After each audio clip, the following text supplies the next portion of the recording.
මිනාසන් කොනිචිවා මම ජපාන්කෝ ඇකඩමි එකෙන් චමින්ද වර්ණකුල.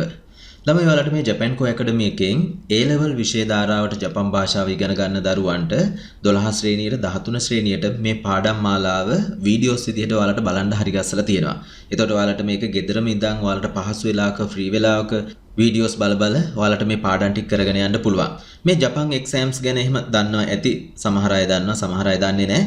මේ එක්සෑම්ස් ගැන පහළ වීඩියෝ එකක් දාලා තියෙනවා. ඒ වීඩියෝ එකත් බලන්න.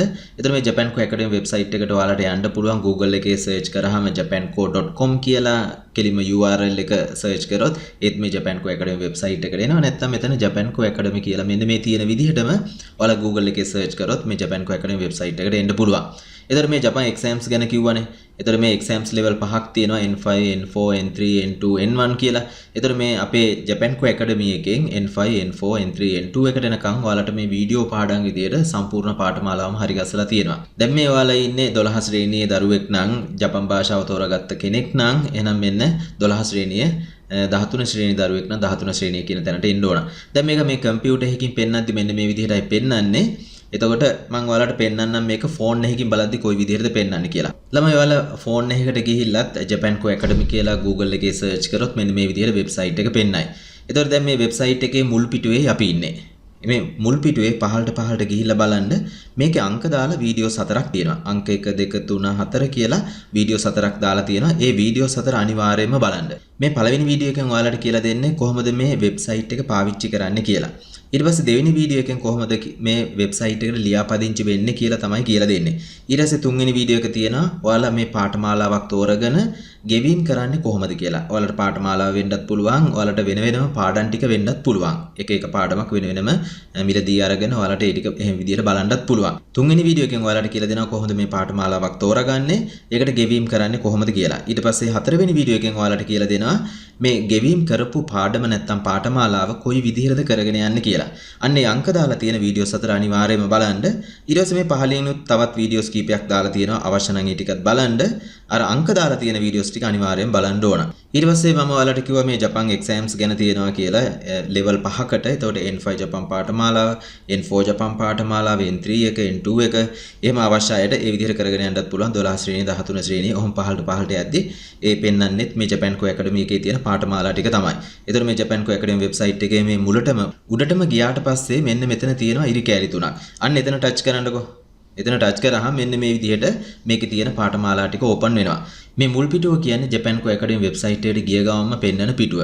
ඊට පස්සේ ලියාපදිංචි වෙන්න කියලා තැනක් තියෙනවා. අන්න එතන ටච් කරලා ඔයාලට ලියාපදිංචි වෙන්න පුළුවන්. ඒක දෙවෙනි අංකයේ දාලා තියෙන වීඩියෝ එකෙන් කියලා දෙනවා කොයි විදිහටද ඔයාලා ලියාපදිංචි වෙන්න ඕන කියලා. ඊට පස්සේ මේ මගේ පාඨමාලා කියන්නේ ඔයාලා ගෙවීම් කරාට පස්සේ ඒ පාඩම නැත්නම් ඒ පාඨමාලාව මගේ පාඨමාලා කියන එක ඇතුළට එනවා. එතකොට ඔයාලා දැන් ගෙවීම් කරාට පස්සේ ඔයාලා නිතරම යන්න ඕන මගේ පාඨමාලා කියන තැනට. මගේ පාඨමාලා කියන්නේ ඔයාලගේ පාඨමාලාව. ඔයාලා ගෙවීම් කරපු එක මේක ඇතුළට ඇවිල්ලායි තියෙන්නේ.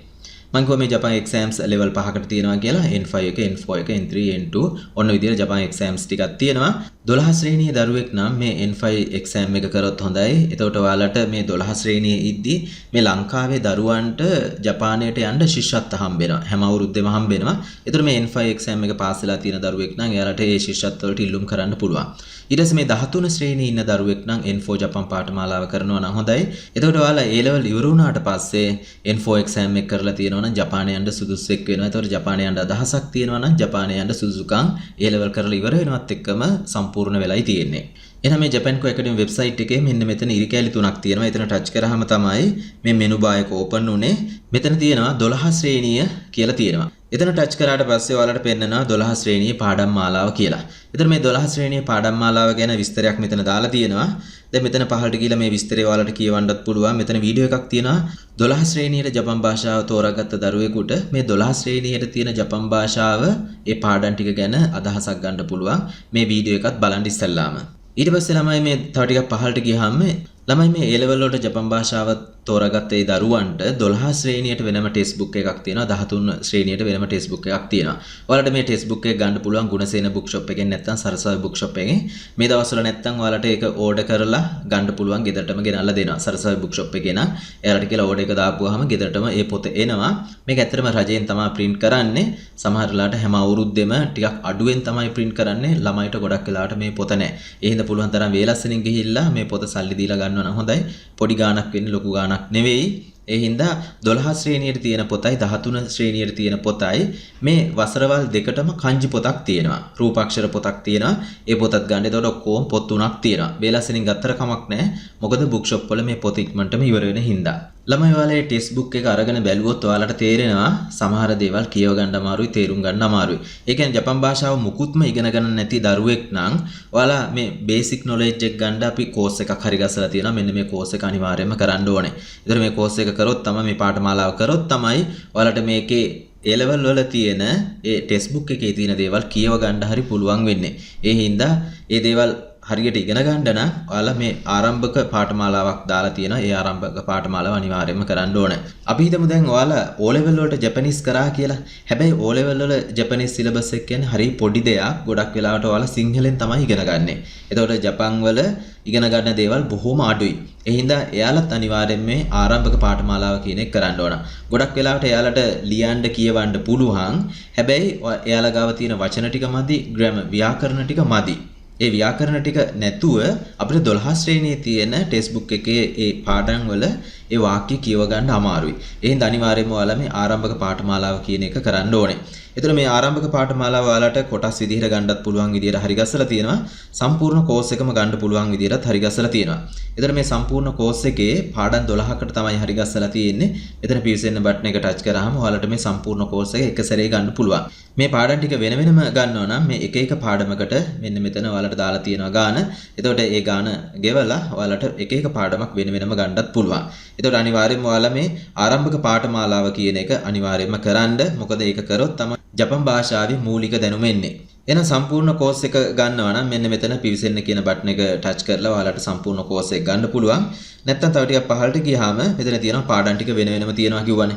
එහෙනම් මේ එක එක පාඩමක් ඔයාලට වෙන වෙනම ගන්න පුළුවන්. මෙතන PSN බටන් එක ටච් කරලා ඒ පාඩම ගන්න පුළුවන්. ඊට පස්සේ ඊළඟ එක ওই විදිහට ගන්න පුළුවන්. ඊට පස්සේ ඊළඟ එක ওই විදිහට ගන්න පුළුවන්. ඒතකොට එක එක පාඩමක් ඔයාලට කරලා ඉවර වුණාට පස්සේ ඊළඟ පාඩම ගන්න පුළුවන්. ওই විදිහට මේ ආරම්භක පාඨමාලාවේ පාඩම් 12ක් තියෙනවා. ඒ පාඩම් 12ම කරලා ඉවර වුණාට පස්සේ තමයි 12 ශ්‍රේණියට තියෙන ටෙක්ස්ට් බුක් එකේ පාඩම් ටික කරන්න ගන්නෙ. නැත්තම් ඔයාලට 12 ශ්‍රේණියේ තියෙන මේ පාඩම් ටික තේරෙන්නේ නැතුව යනවා. ඒ හින්දා තමයි මූලික දැනුමෙන්ද ආරම්භක පාඨමාලාව අනිවාර්යයෙන්ම කරන්න ඕන. ඊට පස්සේ මේ 12 ශ්‍රේණියේ ටෙක්ස්ට් බුක් එකෙත් ඔයාලට පාඩම් 12ක් තියෙනවා. එතකොට මේ පාඩම් 12ත් ඔයාලට වෙන වෙනම ගන්නත් පුළුවන්. සම්පූර්ණ පාඩම් 12 එක සැරේ ගන්නත් පුළුවන්. ඔයාලා 12ම එක සැරේ ගන්නවා නම් මෙන්න මෙතන PSN බටන් එක ටච් කරලා ඔයාලට මේ පාඩම් 12ම බලන්න පුළුවන්. එතන ඒ ගෙවීම් කරලා ඔයාලට මේ පාඩම් 12 එක සැරේ ගන්න පුළුවන්. නැත්නම් එක එක පාඩමක් වෙන වෙනම ගන්නත් පුළුවන්. එතකොට ඒ වෙන වෙනම ගන්න පුළුවන් විදිහට පහළ දාලා තියෙනවා. එතකොට 12 ශ්‍රේණිය ඔයාලගේ ටෙක්ස්ට් බුක් එකේ තියෙන පාඩම් ටික පළවෙනි පාඩම, දෙවෙනි පාඩම, තුන්වෙනි පාඩම ඔය විදිහට එක එක පාඩමක් කරලා ඉවරුනාට පස්සේ ඊළඟ පාඩම් ටික ඔයාලට අරගෙන කරගෙන යන්න පුළුවන්. ළමයි තව ටිකක් පහළට ගියාම මෙන්න මෙහෙම තියෙනවා A level විභාගයට අවශ්‍ය කරන kanji පමණක් කියලා. එතකොට ඇත්තටම ඔයාලට අර A level ටෙක්ස්ට් බුක් එකේ පාඩම් ටික වෙන වෙනම ගත්තත් ඒ සම්පූර්ණ පාඨමාලාව ගත්තත් මේ kanji ටික ඇතුළත් වෙලයි තියෙන්නේ. එතකොට එයාලා වෙනම මේක ගෙවීම් කරලා ගන්න අවශ්‍ය නැහැ. මේක ගන්නේ මේ පාඩම් ටික කරන්නේ නැති අය kanji විතරක් දැනගන්න ඕන දරුවෙක් ඉන්නවා නම් එයාලට මේ kanji විතරක් ගන්න පුළුවන්. ඒතර මෙතන මේ kanji විතරක් කියන්නේ 12 ශ්‍රේණියටයි 13 ශ්‍රේණියටයි තියෙන kanji ටික ඔක්කොම මෙතන කියලා දෙනවා. ළමයි එහෙනම් මේ වෙබ්සයිට් එකේ මෙහෙම උඩට ආයෙත් ගියොත් මේ උඩින්ම තියෙන්නේ මේ ආරම්භක පාඨමාලාව කියන එක. ආරම්භක පාඨමාලාව නම් අනිවාර්යයෙන්ම කරන්න ඕන ඔයාලා. ඒක කරොත් තමයි ඔයාලට A level ටෙක්ස්ට් බුක් එකේ තියෙන පාඩම් ටික කරගෙන යන්න පුළුවන් වෙන්නේ. එහෙනම් මේ ආරම්භක පාඨමාලාවේ කොටස් විදිහෙන් ගන්නත් පුළුවන් පාඩම් 12කට හරි ගස්සලා තියෙනවා කිව්වේ. නැත්තම් මේ සම්පූර්ණ පාඨමාලාවම එක සැරේ අරගෙන කරගෙන යන්නත් පුළුවන්. ඔයාලා මේ ආරම්භක පාඨමාලාව ඇත්තටම මාස උපරිම 3ක් වගේ කාලයක් ඇතුළත කරන්න ඕන. ළමයි එහෙමනම් ඔයාලට තේරෙන්න ඇති මේ A level විෂය ධාරාවට ජපන් භාෂාව තෝරාගත්ත දරුවන්ට කොයි විදිහටද මේ Japanko Academy එකෙන් හරි ගස්සලා තියෙන්නේ මේ පාඨමාලාව නැත්නම් මේ පාඩම් ටික කියලා. ඒතකොට සම්පූර්ණ පාඩම් ටික එක සැරේ ගන්නත් පුළුවන් විදිහට හරි ගස්සලා තියෙනවා. වෙන වෙනම ගන්නත් හරි ගස්සලා තියෙනවා. හොඳට මේ වෙබ්සයිට් එකේ උඩ පහළ ගිහිල්ලා බලන්න කොයි විදිහටද මේ පාඩම් ටික හරි ගස්සලා පෙළ ගස්සලා තියෙන්නේ කියලා. එහෙනම් අපි ඉස්සෙල්ලාම කරන්න ඕනේ මේ Japanko Academy වෙබ්සයිට් එකට ආපු ගමන්ම මෙන්න මෙතන ඉරි කැලි තුන ටච් කරලා මුල් පිටුවට එන්න ඕන. දැන් ඔයාලා Google එකේ සර්ච් කරොත් කෙලින්ම Japanko Academy වෙබ්සයිට් එකේ මුල් පිටුවටයි එන්නේ. එහෙම නැත්නම් අපි 12 ශ්‍රේණිය කියන තැන හිටියනම් මෙන්න මෙතන ඉරි කැලි තුන ටච් කරාට පස්සේ මෙතන මුල් පිටුව කියන තැන ටච් කරන්න ඕන. එතකොට මේ දැන් අපි ඉන්නේ Japanko Academy වෙබ්සයිට් එකේ මුල් පිටුවේ. මෙහෙම පහළට ගියාම මේ අංක දාලා තියෙන වීඩියෝස් හතර අනිවාර්යෙන් බලන්න කිව්වනේ. මේ වීඩියෝස් හතර අනිවාර්යෙන් බලන්න. මේ වීඩියෝස් හතරේ කියන විදිහටම ඉස්සල්ලාම කරගෙන යන්න. මොකද මේ වෙබ්සයිට් එකට ඉස්සල්ලාම ඔයාලා ලියාපදිංචි වෙන්න ඕන. ඊට පස්සේ ඔයාලගේ පාඨමාලාව තෝරගෙන ගෙවීම් කරාට පස්සේ තමයි ඔයාලගේ පාඨමාලාව කරගෙන යන්න පුළුවන් වෙන්නේ. එවනම් ආයෙත් මම මෙතන ඉරි කැලි තුන ටච් කරා. එතකොට මේ මගේ පාඨමාලා කියලා තියෙනවනේ. මෙන්න මේ මගේ පාඨමාලා කියන තැනට ඔයාලා ගෙවීම් කරපු පාඨමාලාව ඇවිල්ලා තියෙනවා. ළමයි එහෙනම් ඔයාලා ඉස්සල්ලාම කරන්න ඕන මේ වෙබ්සයිට් එකේ මේ අංක දාලා තියෙන වීඩියෝස් හතරේ පිළිවෙලට මේ වෙබ්සයිට් එකට ඉස්සරලාම ලියාපදිංචි වෙන්න.